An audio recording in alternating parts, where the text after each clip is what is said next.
الحمد للہ رب العالمین والصلاة والسلام علی اشرف المرسلین وعلی آلہ واصحابہ اجمعین وبعد۔ محترمین و مکرمین سامعین کرام، ہمارا یہ سلسلہ من الحرم الی الحرم، حرم سے حرم تک، جس میں ہم اپنے ایک پرانے سفر کا ذکر کر رہے تھے، جولائی 1999 میں۔ تو ہم نے ذکر کیا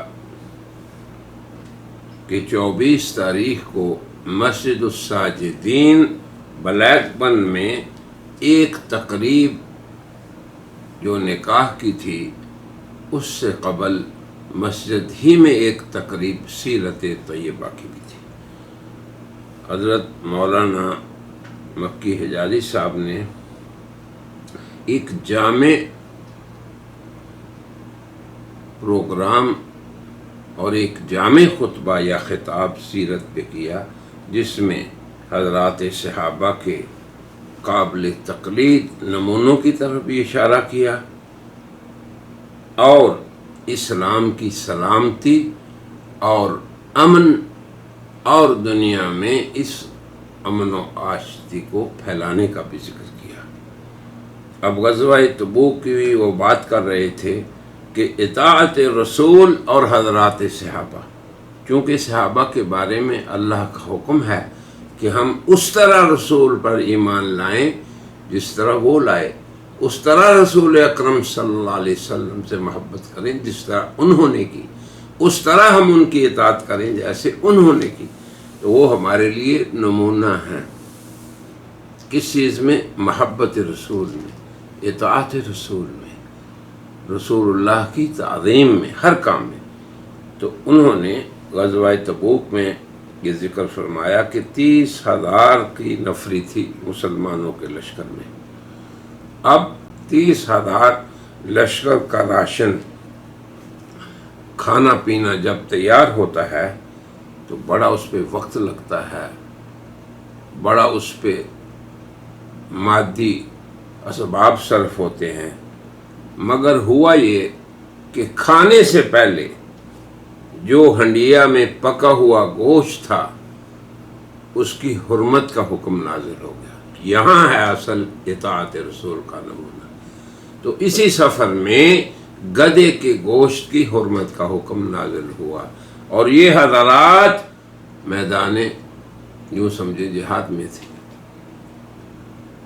تو حرمت کا حکم نازل ہوا، سفر کی مشقت، نفری اور تعداد کی کثرت 30,000، مگر حضرات صحابہ ہیں کہ بغیر کسی عذر کے فوراً پکا ہوا راشن جو تھا اس کو انہوں نے انڈیل دیا۔ یہ ہے اللہ اور رسول کی ہر حال میں طاعت اور عملی اتباع کا نمونہ۔ اور اسی غزوے میں پہلے انہوں نے مال پیش کیا اور پھر جان، یہ بھی ایک نمونہ ہے۔ بِأَمْوَالِكُمْ وَأَنفُسِكُمْ، یہ تھا حضرات صحابہ کا جہاد دین کی سربلندی کے لیے۔ تو پہلا نمونہ ان کے مال و جان سمیت رسول اللہ کی نصرت، یہ ہے اتباع پیغمبر۔ اور دوسرا نمونہ، عین جب لشکر کا راشن کھانے پینے کا تیار ہو گیا تو حرمت آئی، تو بلا تردد پکی ہوئی ہنڈیاؤں کو انہوں نے انڈیل دیا۔ اللہ اکبر۔ تو مدائن صالح کا بھی انہوں نے ذکر کیا جہاں سے گزرے تھے۔ آج کل تو ہم لوگ تفریحی جگہیں بنا لیتے ہیں، مگر رسول اللہ نے حضرات صحابہ کو کہا یہ ہے تعلیم، یہ ہے نمونہ، یہ ہے قدوہ، یہ ہے اسوہ حسنہ، کہ دیکھو یہ وہ مقام ہے جہاں پہ اللہ کی ناراضگی ہوئی اور ان قوموں پہ عذاب ہوا، ان کی بستیوں پہ، تو یہاں تم نے جلدی گزرنا ہے۔ تو حضرات صحابہ جلدی سے گزر گئے۔ پھر حضور اکرم صلی اللہ علیہ وسلم اور اسلام کی سلامتی کے باب میں مولانا مکی نے بعض ان خطوط کی طرف بھی اشارہ فرمایا جو نبی کریم صلی اللہ علیہ وسلم ملوک اور رؤسا کو، اس زمانے میں جو بھی لوگ بادشاہ تھے یا رئیس قبائل تھے ان کو آپ خط لکھتے تو اس میں بات ہی سلامتی اور امن کی ہوتی۔ حضور اکرم صلی اللہ علیہ وسلم کا عنوان جو تھا خطوط کا، اس پہ بھی ہم اس سے پہلے بات کر چکے ہیں، یہی ہوتا کہ دیکھو تمہاری سلامتی اللہ کے دین کو قبول کرنے میں ہے، اور اسی کے اندر تمہاری دنیاوی اور اخروی سعادت ہے، اور اگر تم یہ نہیں قبول کرتے ہو تو اللہ کے حکمت پر مبنی جو نظام ہے تم اس کے سامنے سرنگو ہو جاؤ۔ اب آپ دیکھیں کہ اسلام کے قانون کو اختیار کرنا یا اسے اپنی زندگی کا نظام بنا لینا، یا تو آپ دائرے میں آ جائیں اسلام میں، اگر نہیں آتے تو اس کے قانون کو مان لیں، تو اب فائدے والی بات ہے کہ تھوڑا سا دے کے بہت زیادہ تحفظ انہیں مل جاتا، جزیہ دے کے پوری مال جان عزت آبرو کا تحفظ پھر مسلمانوں کے ذمہ ہوتا۔ تو حضرت نے یہ فرمایا کہ اسلام ہی کے اندر سلامتی اور ایمان ہی کے اندر امن ہے۔ یہ آپ کے دعوتی خطوط کا خلاصہ تھا۔ اللہ اکبر۔ پھر نبی کریم صلی اللہ علیہ وسلم سفراء کا بہت احترام کرتے، یہ بھی سنت ہے، اور آج بھی لوگ اسی سے نمونہ پکڑتے ہیں۔ جب آپ کے پاس ایک شخص کو آپ نے خط لکھا، دعوت دی، تو اس رومی بادشاہ نے خط کا احترام کیا، اکرام کیا، اور محفوظ رہا وہ، مگر تحقیق مزید کے لیے اس نے اپنے ہاں سے ایک شخص جس کا نام تنوخی تھا، وہ ایک عرب عیسائی تھا، وہ جانتا تھا رسول اللہ صلی اللہ علیہ وسلم کی زبان کو، تو بادشاہ نے اسے کہا کہ تم جاؤ، یہ صاحب خط جو ہے یا صاحب ادعائے نبوت جو ہے تم اس کے پاس جاؤ، اور 3 باتوں کا خاص اہتمام کرنا۔ پہلی بات یہ کہ وہ میرے نام بھیجے گئے اپنے خط کا ذکر کرتے ہیں، دوسری بات یہ کہ تمہارے سوال کے جواب میں رات کا ذکر کرتے ہیں، تیسری بات کیا ان کے کاندھوں کے درمیان مہر نبوت ہے۔ اب آپ دیکھیں یہ وہ علامات ہیں جو اہل کتاب نے اپنی کتابوں میں سنی تھی۔ اب یہ سفیر یہ لا شک کا بغیر شک کے کہ یہ ایک سفیر ہے جو ایک غیر مسلم کی طرف سے آیا، اور نبی پاک صلی اللہ علیہ وسلم اس کا احترام کرتے ہیں، ملتے ہیں، اور یہی اسوہ حسنہ ہے ہمارے لیے بھی کہ دشمن کے سفیر کو بھی اسلامی مملکت کا سربراہ ملی۔ آپ نے تنوخی سے پوچھا بتاؤ تمہارے آقا نے میرے خط کے ساتھ کیا کیا؟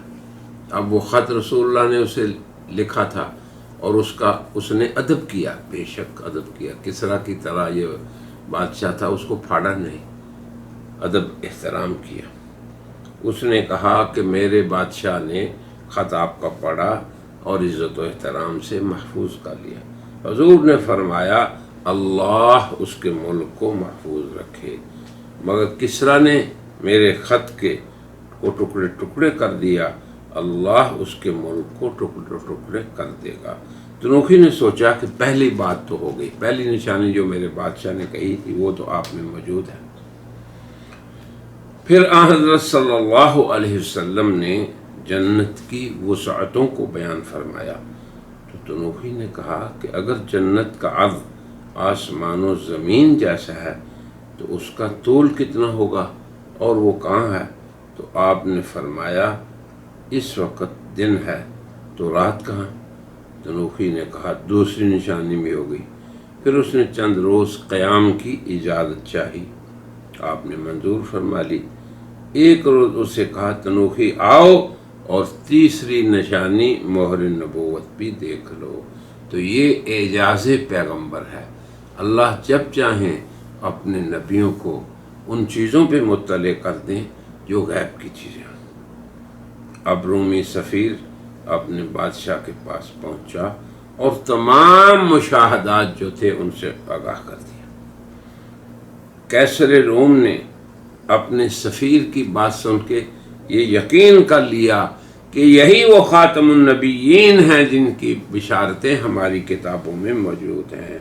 پھر جب اس نے اپنی قوم کو جمع کر کے یہ بتایا کہ دیکھو اگر تم دنیا کی سرفرازی بھی چاہتے ہو تو وہ اس میں ہے کہ اس نبی کی اطاعت کر لو، مگر اس قوم نے وحوش کی طرح اس پہ حملہ کرنے کی کوشش کی، مگر وہ اوپر تھا اور دروازے بند کر کے گیا تھا۔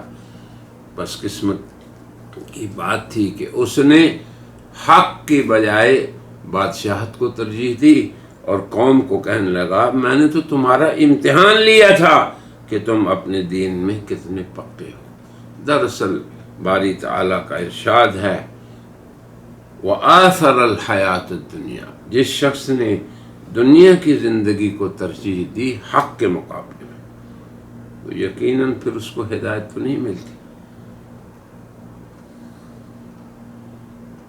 پھر بادشاہ نے جزیہ دے کے امن میں آنے کی رائے دی، تو وہ آیان مملکت نے کہا کہ تو پہلے یہ کہا ہمیں کہ ایمان لے آئیں، اب تو کہتے ہیں کہ ان کو جزیہ دیں، جبکہ تمہاری تو ساری دنیا واگزار ہے۔ پھر اس نے کہا یاد رکھو نبی سے میدان جنگ میں ہرگز نہ اترنا ورنہ تباہ و برباد ہو جاؤ گے۔ تو اس رائے پر انہوں نے اتفاق کر لیا۔ تو نبی کریم صلی اللہ علیہ وسلم اور دین اسلام کی اصل توجہات اس دنیا میں امن کے قیام کے لیے ہی پوری کوشش ہوتی ہے۔ تو یہاں پہ حضرت مولانا محمد مکی حجازی صاحب کے بیان کا خلاصہ کچھ ہم نے پیش کر دیا، اور اسی بیان کے بعد پھر حضرت مولانا مکی نے عزیزم فیصل کا عقد نکاح کروایا اور یہ مجلس ختم ہوئی۔ اور اسی میں راکم کا یعنی سعید احمد عنایت اللہ نے بھی اسی سیرت طیبہ کے جلسے میں یہ بیان کیا کہ سیرت طیبہ صاحب سیرت کے ساتھ ایک عالی نسبت کی علامت ہے، اور تمام عزت و سرفرازی امت کے لیے اسی رفیع الشان پیغمبر کی اتباع میں ہے۔ جو اہل ایمان کی نسبت اپنے نبی کی سیرت کے بارے میں پختہ ہوگی تو اسی قدر اللہ تعالیٰ ان کو بھی عزت دے گا۔ اللہ نے اپنے نبی کے بارے میں فرمایا نص قطعی وَرَفَعْنَا لَكَ ذِكْرَكَ، اے پیغمبر ہم نے آپ کے ذکر کو بلند کر دیا۔ اب آپ دیکھیں اذان ہو، تشہد ہو، مسلمان تو ہر حالت میں نبی کریم صلی اللہ علیہ وسلم کا ذکر کرتے رہتے ہیں، آپ پہ درود شریف پڑھتے ہیں، اور آپ کی محبت کو اللہ نے معیاری ایمان ٹھہرایا۔ اب آپ دیکھیں اللہ کی اطاعت مسلمان کرتے ہیں، اللہ کی ایسے عبادت کرو گویا دیکھ رہے ہو اسے، اگر یہی نہیں تو کم از کم اللہ تمہیں دیکھ رہا ہے۔ اس عبادت میں تو پھر بھی دو معیار بتا دیے، مگر رسول اللہ کی محبت میں ایک ہی بات بتائی، کیا کہ لا یؤمن احدکم، تم میں سے کوئی شخص اس وقت تک مومن نہیں ہو سکتا حتی اکون احب الیہ من والدہ وولدہ والناس اجمعین، حتیٰ کہ تم اپنے والد، اولاد اور دنیا کی ہر چیز اور ہر رشتے میں سب سے زیادہ مجھ سے محبت نہ کرو۔ یہ ایک ہی معیار ہے، یاد رکھیں، یہاں پہ دو نہیں۔ پھر حضرت عمر کا قصہ بھی معروف ہے، کوئی ایک دفعہ آپ کے ہاں تشریف لائے تو فرمایا یا رسول اللہ مجھے آپ سے محبت ہے، اور ہر وہ چیز جس سے مجھے محبت ہے اس میں سب سے زیادہ آپ سے ہے۔ تو آپ نے فرمایا کہ آپ اپنی جان سے بھی، تو یہاں توقف فرمایا تو آپ نے فرمایا لا یا عمر، عمر ایسی بات نہیں۔ پھر آپ نے فرمایا کہ یا رسول اللہ اب تو مجھے اپنی جان سے بھی محبت ہے، آپ سے زیادہ محبت ہے۔ تو پھر آپ نے فرمایا الآن یا عمر، یہ ہے مطلوبہ معیار جناب رسول اللہ کی محبت کا۔ تو اسی مجلس میں راکم نے کہا کہ محبت رسول ہی اصل ایمان ہے، اور یہیں سے ایمان جو ہے وہ پھر پنپتا ہے۔ جس قدر محبت اور اطاعت رسول کی زیادہ ہوگی، اسی قدر اللہ کی عبادت میں بھی ذوق اور شوق آئے گا، اور اللہ کی عبادت کا طریقہ جناب رسول اللہ سے ہی ہم نے سیکھنا ہے۔ تو بہت سے لوگ عشق کے دعوے تو کرتے ہیں، مگر جہاں اطاعت کی بات آتی ہے، فرما برداری کی بات آتی ہے، جہاں رسول اللہ کے حکم سننے اور ماننے کی بات آتی ہے، تو وہاں پر اللہ مجھے معاف فرمائے الا ماشاء اللہ، جبکہ اللہ کا صاف ارشاد ہے فلا وربک لا یؤمنون۔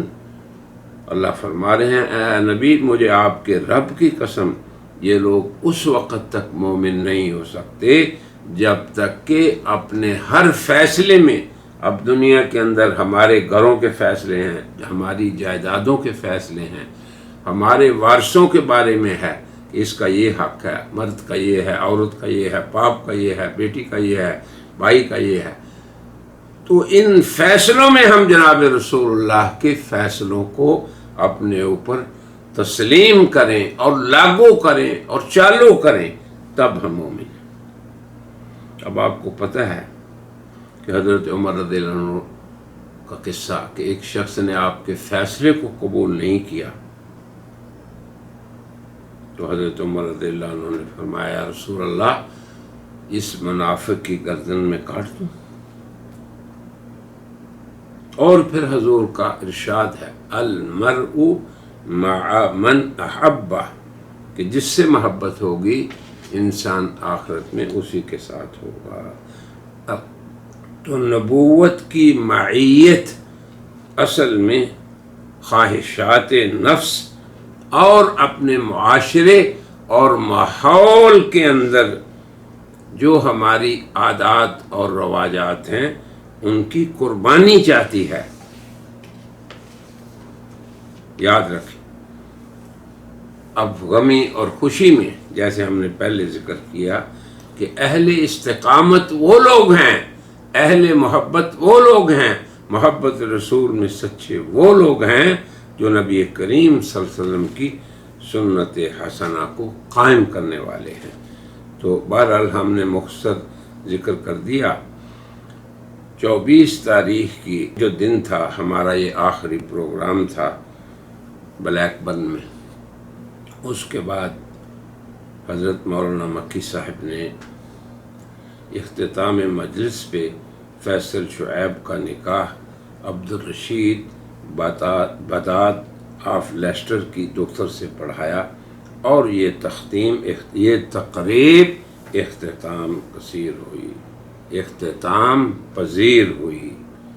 برادران ملت کے لیے اس میں ایک نمونہ بھی ہے کہ محض اپنے ناموس کی خاطر ہم رسول اللہ کی سنتوں سے اعراض نہ کریں، ہم اللہ کے احکام سے اعراض نہ کریں اپنی ناک کی خاطر اور اپنے رسم و رواج کو باقی رکھنے کی خاطر، اور پھر اللہ کی معصیت اور نافرمانی شادیوں میں قرض اٹھا کے، بھاری رقمیں اٹھا کے ہم اپنی ناک کو اونچا کرنے کے لیے جناب علی رسول اللہ کی سنتوں کو بھی ذبح کرتے رہے، اسلام کے قوانین کا بھی احترام نہ کریں، اور بھاری رقمیں لے کے ان تقریبات پہ صرف کریں، پھر سود در سود کے بوجھ میں دبے رہیں۔ تو اسی مجلس میں میں نے یہ ذکر کیا ہے کہ ہمارے ایک ساتھی تھے لندن کے یعقوب بھائی دلال، تو انہوں نے بھی پھر ایک قصہ بتایا کہ لندن میں چند دن پہلے ایک شادی کی تقریب میں میں شریک تھا، تو اس ماحول میں تو پتہ ہی نہیں چلتا تھا کہ ہم کسی مسلمان خاندان کی شادی میں ہیں، مگر ہمارا اس قصے کو ذکر کرنے سے مقصد صرف یہ ہے کہ ہم اپنی دنیاوی تقاریب کو بھی اگر اسی طرح دینی تقاریب کا ایک رنگ چڑھا دیں، جیسے کہ اس قصے کا ہم نے ذکر کیا کہ جلسہ سیرت کے اختتام پہ تقریب نکاح، تو یہ ایک اچھی سنت ہے۔ اسی کے بعد ہماری، چونکہ یہ آج کا پروگرام تھا اور دوسرے دن ہم نے مانچسٹر جانا تھا، تو ہماری رات کو یہاں کے جو ہمارے شورا کے ساتھی ہیں، نذیر بھائی، حافظ یوسف، شعیب بھائی، بلال بھائی، جیوا بھائی، سلیم بھائی، اقبال بھائی، ان سب سے خصوصی مشاورت اس بات کی ہوئی۔ یہ بات یاد رکھیں کہ ہمارا یہ سفر چونکہ لندن کی ختم نبوت کانفرنس کی غرض سے تھا، تو ہم نے ان سے طویل مشاورت کی کہ کوشش یہ کریں کہ آپ سب حضرات بھی اب یہاں بلیک بن سے لندن میں تشریف لائیں۔ تو اس کا فائدہ یہ ہوتا ہے کہ جب ہم لندن کی کانفرنس سے پہلے مختلف شہروں، علاقوں، مساجد اور مراکز میں بات کرتے ہیں، تو پھر اس سے احباب اور ساتھی خوب جمع ہو جاتے ہیں، اور کانفرنس اپنی عدد اور کمیت اور کیفیت کے اعتبار سے بھی بہترین ہو جاتی ہے۔ تو انشاءاللہ آج کی اس مجلس میں ہم بلیک بن کے اس آخری پروگرام کے خاتمے پہ اس کا اختتام کرتے ہیں، اور انشاءاللہ 25 جولائی کو مانچسٹر کا قصہ آگے ذکر کریں گے۔ وآخر دعوانا ان الحمدللہ رب العالمین۔